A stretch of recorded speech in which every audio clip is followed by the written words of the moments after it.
नमस्कार विद्यार्थी मित्रांनो, आज आपण इयत्ता 6वीच्या दुसऱ्या पाठातील पुस्तक माझा गुरु लेखक संदीप खरे यांच्या पाठातील प्रश्न उत्तरे पाहणार आहोत। 4 प्रश्न आहेत। कोणते लिहा।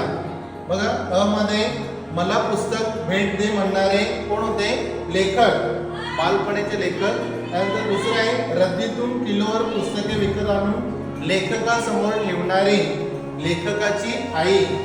तिसरं आहे पुस्तकातून लेखकाला भेटणारे विविध कवी आणि लेखक थोर विचारवंत। आणि चौथा आहे लेखक रात्री अपरात्री घरी यायचे तेव्हा झोपलेली असणारी लेखकाची मुलगी। बघा, एकदम सोपा पहिला प्रश्न होता, कोणते लिहा। 4 प्रश्न दिले होते। दुसरा प्रश्न, कंसातील योग्य शब्द निवडून रिकाम्या जागा भरा। बघा, योग्य पर्याय आपल्याला दिलेले आहेत। पहिला आहे कृतज्ञता, दुसरा आहे मैत्री, प्रतिबिंब आणि अनुभव। आता बघा, पहिला अ मध्ये वाचनामुळे शब्दांची टिंबटिंब होते, तर उत्तर आहे मैत्री। दुसरा आहे टिंबटिंब आपलं जगणं समृद्ध करतात, अनुभव। आणि तिसरा आहे माझ्या बऱ्याच कविता या मला आलेल्या अनुभवांचे टिंबटिंब आहेत, काय उत्तर?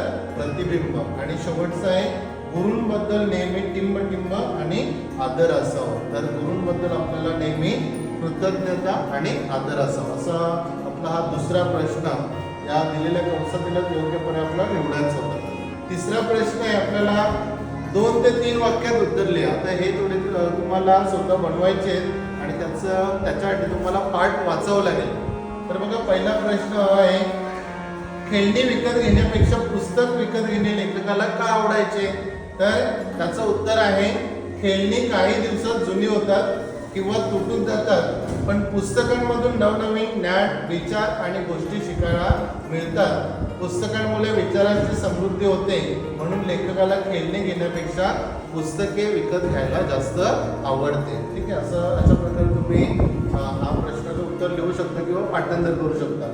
त्यानंतर आ मध्ये प्रश्न विचारले कविता लेखनाबद्दलच्या लेखकाला बालपणीचा अनुभव तुमच्या शब्दात विशद करा। म्हणजे तुम्ही सांगू शकता कविता लिहिण्याबद्दल लेखकाचा बालपणीचा अनुभव। त्याच्यामध्ये उत्तर तुम्ही असं लिहू शकता, लेखकाला बालपणापासून वाचण्याची प्रचंड आवड होती, वाचनामुळे त्यांची शब्दांची मैत्री झाली।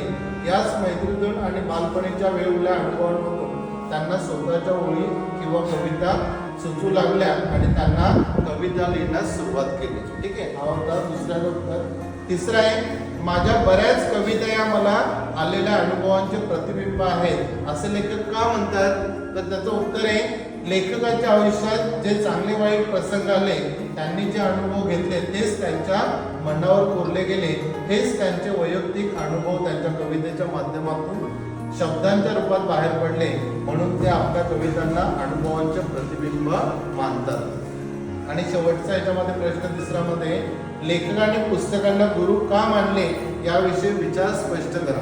त्याचं उत्तर आहे पुस्तकांनी लेखकाला केवळ ज्ञान दिले नाही, तर जीवनात कसे जगावे, संकटांचा सामना कसा करावा आणि माणसांशी कसे वागावे हे शिकवले।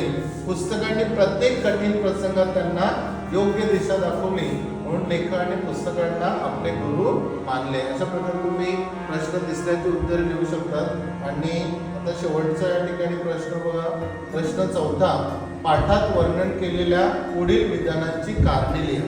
तर तुम्हाला हे विधाने दिलेले आहेत लाल अक्षरामध्ये, त्याची कारणे लिहायची। पहिला विधान आहे लेखकाची पुस्तके पटकन वाचून पूर्ण व्हायची। कारण की काय व्हायचं, लेखकाला वाचनाची प्रचंड गोडी होती आणि पुस्तकातील गोष्टीविषयी त्यांच्या मनात कमालाची उत्सुकता असायची, म्हणून लेखकाची पुस्तके त्वरित म्हणजे पटकन वाचून पूर्ण व्हायची।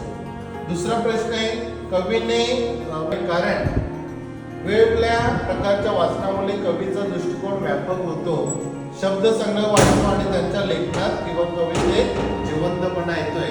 आणि आता शेवटचे बघा, इथे 3 प्रश्न दिलेले आहेत। पाठात वर्णन केलेल्या पुढील विधानांची कारणे यामध्ये शेवटचा राहिला आपला दमलेल्या बाबाची कहाणी।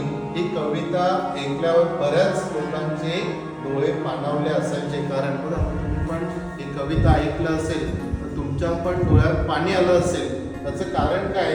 तर या कवितेमध्ये एका कष्टकरी वडिलांची आणि त्यांच्या मुलांमधील भावनिक नात्यांचे अतिशय हृदयस्पर्शी व सत्य वर्णन केले जे प्रत्येकाच्या मनाला स्पर्शून जाते. प्रकारे या पुस्तक हेच गुरु या पाठाची ही प्रश्न उत्तरे तुम्हाला अशाच प्रकारे इयत्ता 6वीची प्रश्न उत्तरे पाहिजे असेल तर माझ्या चॅनलला सबस्क्राईब करा.